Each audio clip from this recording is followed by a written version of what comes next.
how to make a table in Google Docs. Hey guys, in today's video, I'm going to show you how to make a table in Google Docs. This is a great way to organize data, schedules, or even create structured layouts in your document.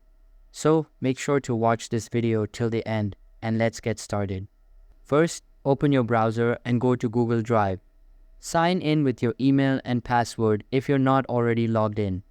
Once you're in, open the document where you want to insert a table or simply create a new one. Now, look at the top menu bar and click on Insert. From the drop-down, hover over Table. You'll see a grid appear. Here, just drag your mouse across the grid to select the number of rows and columns you want, then click. As soon as you do that, a table will appear right in your document. You can type directly into the cells and start filling it with your content.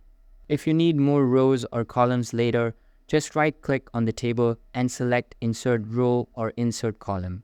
And if you want to customize the look of your table, go to Table Properties. Here you can change things like border color, thickness, and even add background colors to the cells.